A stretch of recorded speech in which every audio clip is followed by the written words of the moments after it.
Olá pessoal, tudo bem com vocês? Vamos continuar então falando sobre receita pública e falando agora das próximas classificações da receita. E essas classificações aqui, elas são abordadas lá no Manual Técnico do Orçamento, que vai trazer mais 4 classificações, entre elas a classificação por natureza ou por categorias, que é a classificação da 4.320. Mas a gente vai falar de cada uma dessas classificações a partir de agora. Vou colocar na tela para a gente mostrar aqui para vocês como é que funciona essas classificações do Manual Técnico do Orçamento.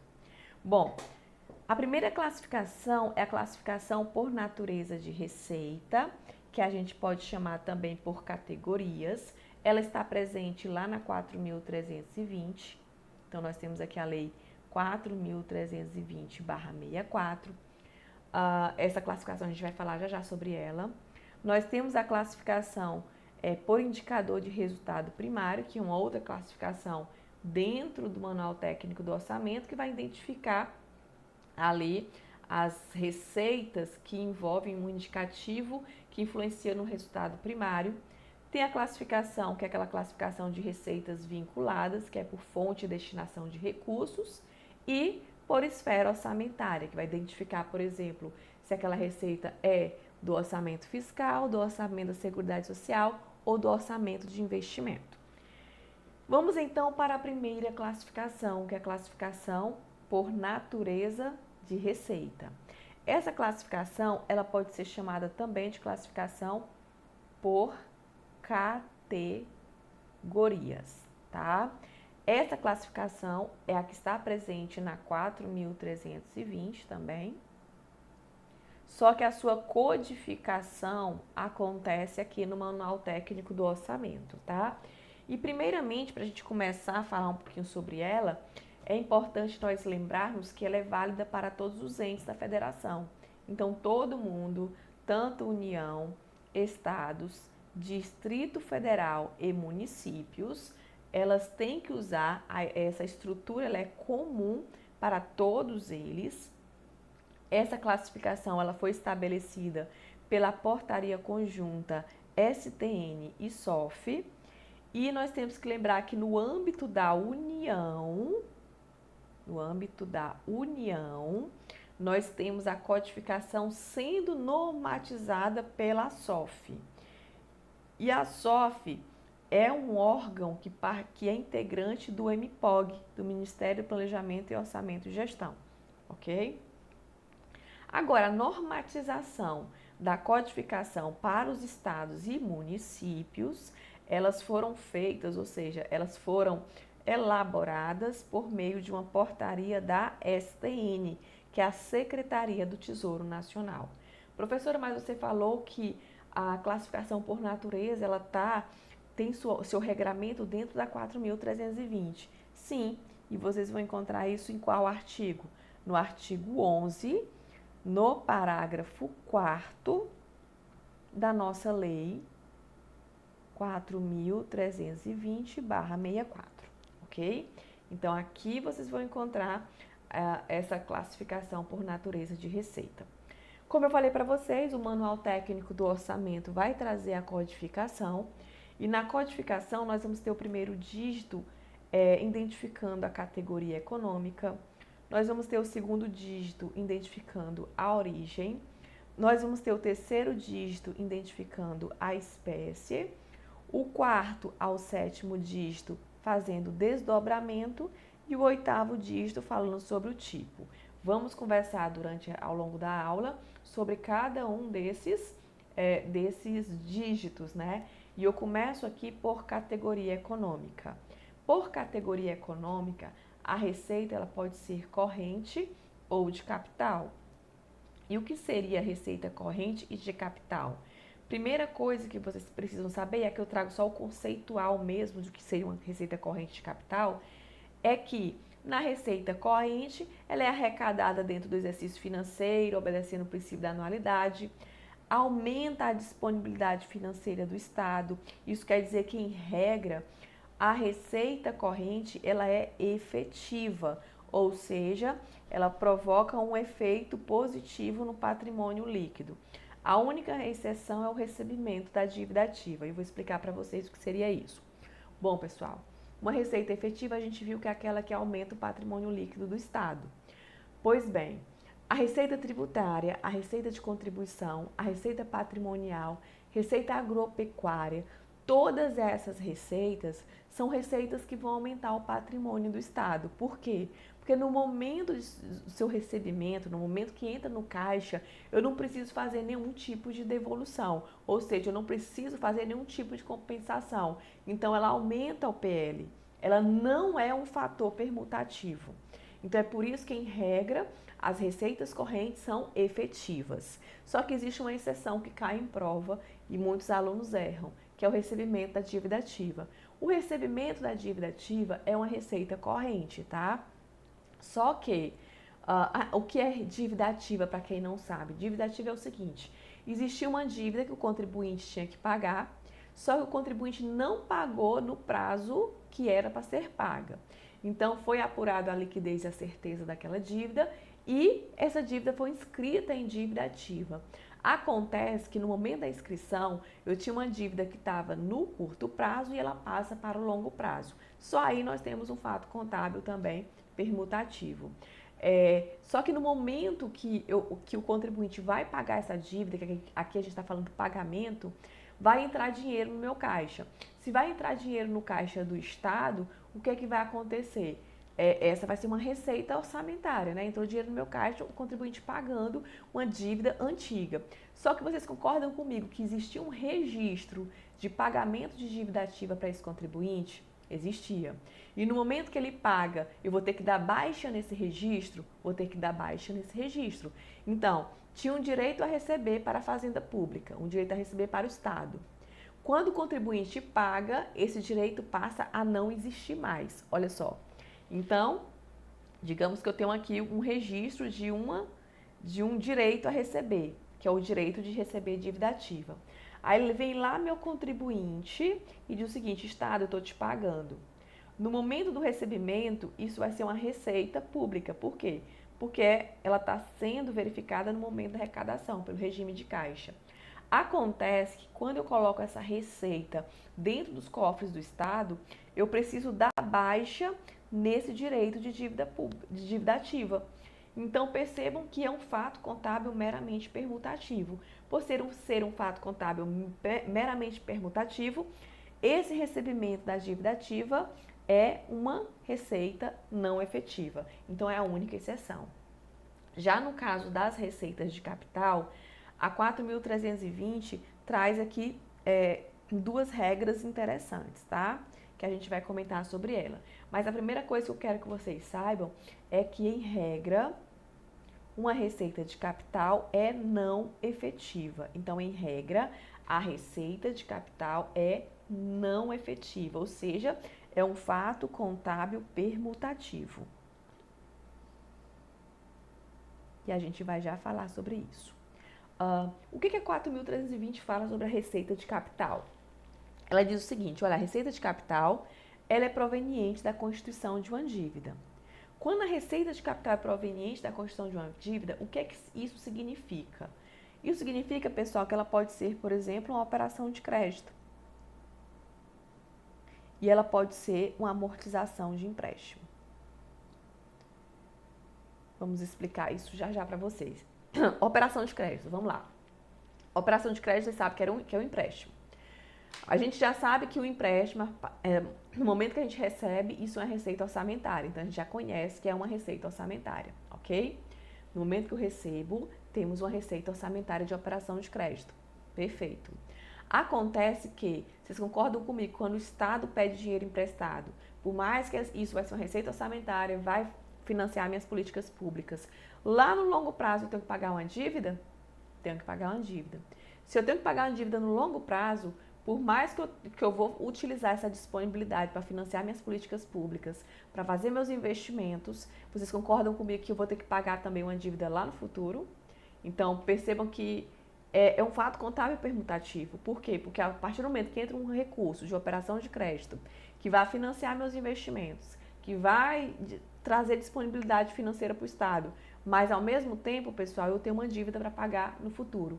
E é por isso que a receita de capital, ela é proveniente da constituição de quê? De uma dívida, ok? Da mesma forma, a receita de capital, ela é proveniente da constituição de uma dívida no caso de uma amortização de empréstimo. Por exemplo, a administração pública emprestou dinheiro para Pedro. Percebam que no momento que a administração emprestou dinheiro para Pedro, existiu um direito a receber, que é justamente a amortização desse empréstimo concedido. Acontece quando Pedro paga o principal desse empréstimo, o que acontece? Nós temos aqui o abatimento, o recebimento de uma amortização de um empréstimo que a administração pública concedeu a ele. Então, neste momento aqui, nós temos um fato contábil também permutativo proveniente da constituição de uma dívida. Só que essa dívida, no caso, é de terceiro, é de Pedro. Então, a operação de crédito é proveniente da constituição de uma dívida, a amortização de empréstimo é proveniente da constituição de uma dívida. A operação de crédito é quando o Estado recebe lá do Banco Mundial um dinheiro para financiar seus investimentos, por exemplo, mas ele tem que pagar uma dívida no futuro, então entra dinheiro no caixa e surge uma dívida aqui. E a amortização de empréstimo é quando o Estado empresta dinheiro para Pedro e Pedro paga o principal, entra dinheiro no caixa, mas eu dou baixa no quê? No direito a receber de uma amortização de um empréstimo concedido. Então, perceba que nos dois casos nós temos um fato contábil permutativo. E é por conta disso que esses dois casos, tanto a operação de crédito como a amortização de empréstimo, são provenientes da constituição de uma dívida. Mas continua a 4.320 falando que é uma receita de capital quando se converte em espécie, ou seja, em dinheiro, bens e direitos. Ou seja, quando a administração pública tem um imóvel e a administração pública vende esse imóvel, ela deixa de ter um imóvel e passa a ter um direito, um dinheiro. Então, percebam que esse fato contábil também é permutativo. Eu tinha um imóvel, eu, setor público, eu vendi esse imóvel e recebi um dinheirinho por esse imóvel. Então, entra dinheiro no meu caixa e eu deixo de ter um imóvel, um bem, tá? Então, isso é um fato contábil permutativo, por isso que a receita de capital, em regra, é não efetiva, porque ela parte dessa mutação patrimonial, tá?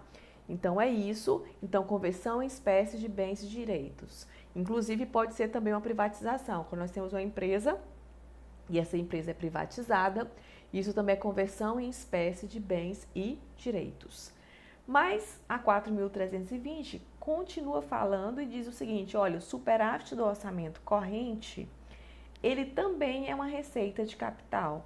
E ela fala uma coisa interessante em relação ao superávit do orçamento corrente.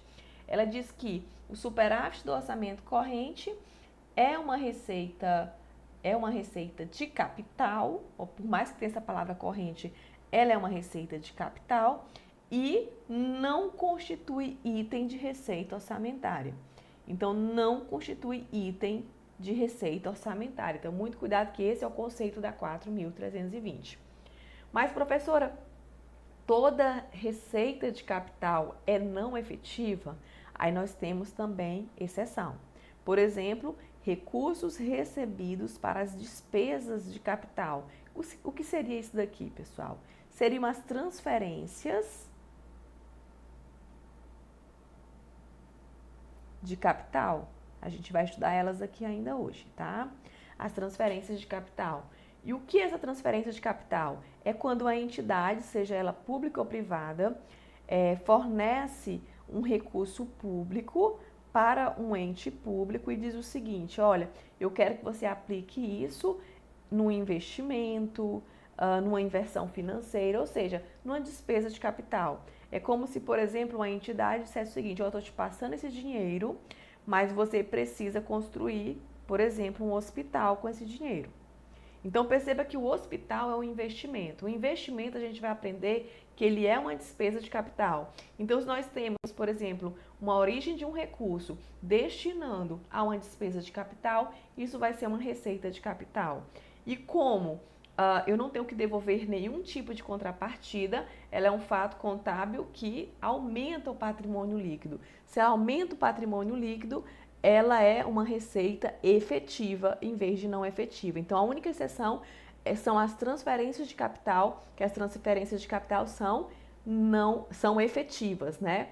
E seria a exceção, porque em regra as receitas de capital são não efetivas. A única exceção é a transferência de capital, porque quando eu recebo um recurso para ser aplicado no investimento, eu não preciso devolver nada. Se eu não preciso devolver nada, isso é um fato contábil aumentativo, que vai aumentar o patrimônio líquido, e a exceção é das receitas de capital, que são geralmente não efetivas, tá? Neste caso, nós temos uma receita efetiva. Então, vamos lá. E o superávit do orçamento corrente? O que seria o superávit do orçamento corrente? Aí o artigo 11 da 4.320 vai trazer esse conceito para a gente. Ele vai dizer o seguinte, olha, o superávit do orçamento corrente é, na verdade, o balanceamento dos totais das receitas e das despesas correntes, apurado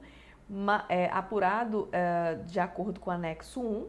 Então, vocês só precisam saber que é resultante desse balanceamento de receitas e despesas correntes, mas isso vai ser uma receita de capital que não constitui item de receita orçamentária. Então, percebam que nós estamos aqui diante de um superávit de orçamento corrente, que vai ser receita de capital, tá? E não constitui item de receita orçamentária. Então, quem fala isso? A 4.320, ninguém entende, é tanto que as portarias nem consideram tanto, mas cai em prova, então a gente tem que considerar esse superávit do orçamento corrente. Ele é válido até hoje, porque está na 4.320, que é uma lei ordinária com status de lei complementar válida hoje. Então, você tem que só saber que o superávit do orçamento corrente ele é uma receita de capital, mas não constitui item de receita orçamentária. Agora a gente vai para a classificação por natureza e vamos falar agora de cada uma das origens da receita. Então aqui o que a gente vai falar é a origem da receita. E dentro da origem da receita, o que é que nós vamos ter? Nós vamos ter as receitas correntes, as receitas de capital, e agora a gente vai identificar cada uma das origens. A primeira origem são os impostos, as taxas, as contribuições de melhoria dentro das receitas correntes. A segunda origem são as contribuições. A terceira origem nós temos as receitas patrimoniais. A quarta origem são as receitas agropecuárias. A quinta origem são as receitas industriais. A sexta, de serviços, as transferências correntes e outras receitas correntes. Já nas receitas de capital, nós vamos ter a operação de crédito, a alienação de bens, a amortização de empréstimos, transferências de capital e outras receitas de capital. Também vamos ter as receitas correntes intra-orçamentárias e as receitas de capital intra-orçamentárias. Para iniciarmos a conversa, o que seria essas receitas correntes intra-orçamentárias, essas receitas de capital intra-orçamentária, pessoal? O que for intra-orçamentário, ou seja, com código 7 ou código 8, são aquelas receitas que estão dentro do mesmo ente. Digamos que aqui nós estamos um estado. E ele está transacionando entre os órgãos, pode ser uma empresa pública, por um órgão público da administração direta. Então, está, na verdade, prestando serviço entre órgãos e um deles está recebendo recurso, né? Vocês concordam comigo que essa receita que está dentro do ente federado, ele não vai aumentar em nada a receita geral ali do ente. Por quê? Porque está acontecendo uma transação entre os órgãos intra, ou seja, dentro do mesmo ente federado. E é por conta disso, para evitar uma dupla contagem, é que a gente vai ter essas receitas com codificação diferente. Por quê? Porque elas só identificam essas transações intra-orçamentárias dentro do mesmo ente. Então, vamos estudar cada uma dessas origens de receita. E a primeira vai ser os impostos, as taxas e contribuição de melhoria. O que é que nós precisamos saber em relação aos impostos, taxas e contribuição de melhoria? Primeira coisa é que são decorrentes de arrecadação de tributos, ou seja, quando estou falando de impostos, taxas, contribuição de melhoria, Isso, na verdade, são tributos. E se eu falo de tributos, a gente tem que ir lá para o artigo 9 da 4.320, que vai dizer o que é um tributo. E ele vai começar dizendo que o tributo é uma receita derivada. Opa, professor, eu aprendi o que é receita derivada. Isso mesmo, receita derivada é aquela receita coercitiva, aquela receita do poder de império do Estado, aquela receita que vem da soberania do Estado. Isso quer dizer que tributo, seja impostos, sejam as taxas, seja a contribuição de melhoria, são receitas derivadas, ok? E nós temos que lembrar que essas receitas, elas são destinadas ao seu produto, ao custeio de atividades gerais ou específicas exercidas por essas entidades. Mas a única coisa que vocês precisam lembrar é isso. Tributo é impostos, taxas, contribuição de melhoria, é uma receita derivada, é uma receita também ordinária. Por quê? Porque eu recebo os impostos de forma periódica, ou seja, eu tenho uma periodicidade, eu tenho uma certa previsibilidade de recebimento. Por conta disso, nós temos uma receita derivada e uma receita também ordinária. Contribuições. Quando a gente fala de contribuições, isso está lá no artigo 11 da nossa 4.320, todas elas estão na 4.320, tá? Aí nós temos, por exemplo, entre as contribuições, vai ter as contribuições sociais, que são as contribuições destinadas ao custeio da Seguridade Social, ou seja, quando eu falo de contribuição social, eu estou falando, por exemplo, de contribuição para a Previdência, eu estou falando de contribuição para a saúde e eu estou falando de contribuição para a assistência social. Ok? E isso são as contribuições sociais destinadas ao custeio da Seguridade Social. Aí nós temos as contribuições de intervenção no domínio econômico. E essas contribuições é o que nós chamamos da CID. Um exemplo muito forte é a CID combustível, que é instituída pela União. Então nós temos aqui a CID, que é uma contribuição de intervenção de domínio econômico. Aí nós temos também as contribuições que são de interesse das categorias profissionais ou econômicas. Aí essas contribuições para entidades privadas de assistência social e formação profissional, de interesse da categoria econômica, também é uma contribuição que vai ser destinada às contribuições. E nós temos também, pessoal, a contribuição de iluminação pública, tá? Então, a contribuição de iluminação pública também vai entrar nessas contribuições aqui. Receitas patrimoniais. Nas receitas patrimoniais, nós vamos ter algumas interessantes. Por exemplo, as receitas patrimoniais é aquela da fruição do patrimônio, ou seja, da exploração do patrimônio público. E entre elas nós vamos ter os aluguéis, vocês precisam decorar essa daqui porque cai muito em prova. Nós vamos ter os dividendos, por quê? Porque quando eu tenho dividendos, é uma aplicação ali, é um dinheiro que veio, um dividendo de uma aplicação financeira. Então, como é a exploração de um patrimônio financeiro, percebam que isso vai ser uma receita patrimonial. Compensações financeiras e royalties, que acontecem ali nos estados, também vão ser receitas patrimoniais. Concessões também é receitas patrimoniais. Permissão, autorização, licença, ou seja, toda receita que envolve uma permissão, uma autorização, uma licença também são receitas patrimoniais. Aí pode ser de transporte, infraestrutura, telecomunicação. Pode ser uma receita de exploração do patrimônio intangível, como o direito de uso de imagem, reprodução de bens do acervo patrimonial, cessão de direitos, cessão de direito de operacionalização de pagamento. Em regra, pessoal, o que mais cai? Foi isso que eu marquei. Aluguéis cai muito, dividendos cai muito, compensações financeiras e royalties às vezes cai, concessão cai muito, permissão cai muito, autorização, licença, e vocês têm que lembrar que essa receita patrimonial que mais cai é dizer que ela é proveniente da exploração do patrimônio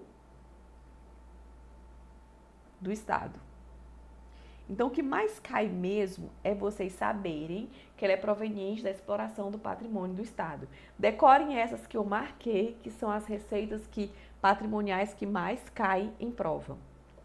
Aí nós temos a agropecuária, que é muito simples, é só vocês saberem que são receitas de atividades de exploração de recursos naturais vegetais, ou seja, que envolvem a exploração de natureza agropecuária. Não precisam decorar tudo isso, mas vocês podem ler, eu deixei aqui só como indicativo para que vocês possam ler, mas é só vocês lembrarem que a receita agropecuária é da exploração de uma atividade econômica. É o que vocês precisam lembrar para a prova de vocês. Aí temos as receitas industriais também, que também é da exploração de uma atividade econômica, só que atividades industriais, e quando cai em prova, cai assim.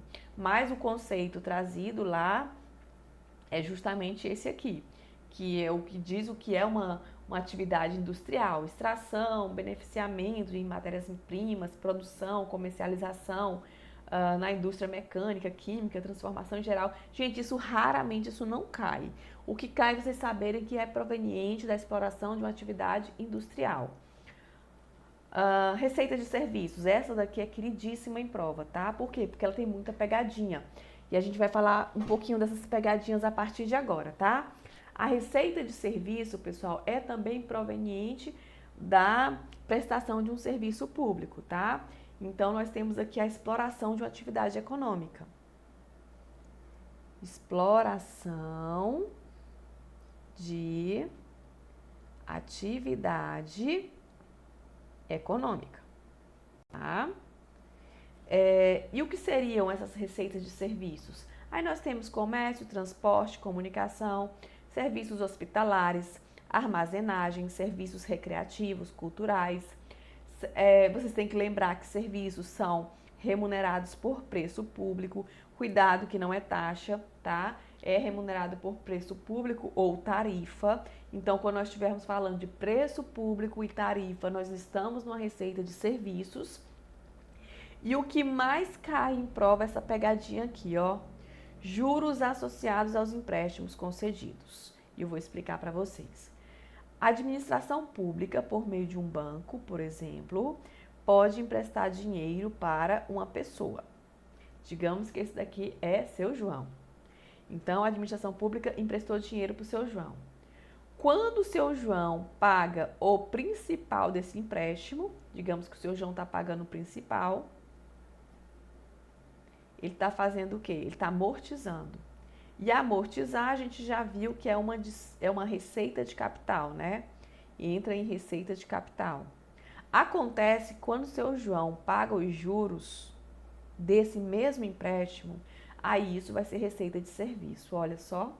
Então, os juros associados ao empréstimo concedido pela administração pública, isso vai ser uma receita corrente de serviços. Gente, isso despenca em prova. Muito cuidado com isso. Então, o seu João foi lá, pediu dinheiro para a administração pública emprestou, é o empréstimo concedido. Seu João vai pagar o principal. Se ele vai pagar o principal, ou seja, amortizar o principal, eu já disse para vocês que essa amortização do principal vai ser considerado o quê? Uma amortização de empréstimo e vai ser uma receita de capital, ok?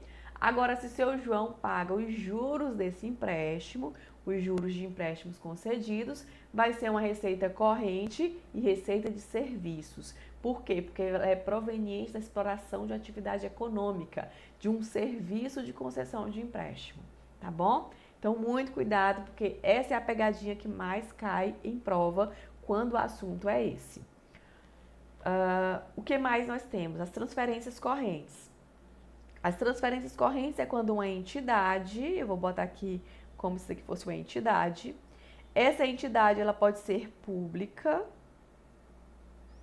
e ela pode ser uma entidade privada. Ela destina recurso a um ente público e diz o seguinte: olha, eu quero que você gaste esse recurso com despesas correntes. E o que seria despesas correntes? Seria, por exemplo, quando a entidade privada ou a entidade pública transfere um recurso para um ente público e diz o seguinte: eu quero que você gaste isso com custeio, com compra de máscaras para o hospital, com compra de, enfim, coisas ali para custeio da máquina pública, para custeio daquela instituição, daquele ente.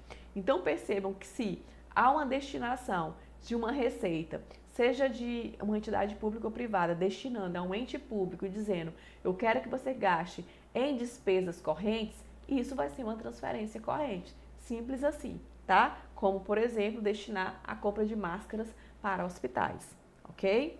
Então, isso é muito simples. Eu vou destinar esse recurso para manutenção ou funcionamento de uma determinada despesa que não vai implicar em contraprestação direta de bens e serviços a quem efetuar a transferência. Ou seja, essa criatura aqui não vai prestar esse serviço diretamente, ela vai transferir esse recurso para o ente público e o ente público vai, na verdade, prestar esse serviço diretamente, ok? Então, isso é transferência corrente. Transferir dinheiro para despesa corrente é transferência corrente. Outras receitas correntes. Pessoal, outras receitas correntes vai ser justamente as receitas que não se classificaram nas que a gente acabou de ver aqui. Por exemplo, indenizações vai entrar em outras receitas correntes. As que mais caem são essas que eu destaquei, tá? Então, entre as indenizações, entre as restituições, entre os ressarcimentos que acontecem dentro do exercício financeiro, as multas em legislação específica, e eu trago uma que cai muito em prova, multa de trânsito, ou seja, multa administrativa, entra aqui, o exemplo que mais cai é multa de trânsito, tá?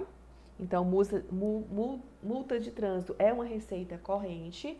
E lembrando, pessoal, que essa multa administrativa, essa multa de trânsito, ela vai ser uma receita corrente porque ela não vai se classificar em nenhuma das outras receitas que a gente viu aqui.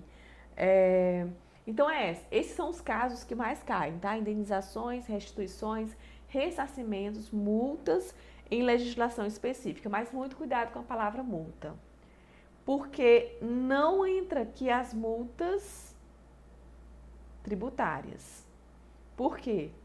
Porque as multas tributárias vão entrar lá dentro das receitas tributárias, tá?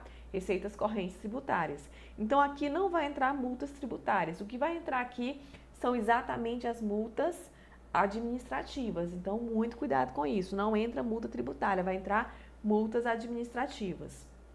Aí, aqui eu trouxe alguns exemplos, né? Alienação de bens apreendidos, alienação de bens e mercadorias apreendidas. Aqui só trouxe para vocês um exemplo aqui, para que vocês possam ver o que seriam outras receitas correntes, tá bom, pessoal? Bom, pessoal, para que não fique muito grande, muito longa essa aula, a gente vai parar o vídeo aqui. Eu continuo essa aula em um outro vídeo, aí a gente vai falar no próximo vídeo, na próxima aula, falando um pouquinho sobre as receitas, as origens das receitas de capital, aí explicando cada uma delas também, tá bom? Falamos até aqui, até as receitas correntes, todas elas, e no próximo bloco a gente vai falar das receitas de capital, tá bom? Então, até mais. Tchau, tchau.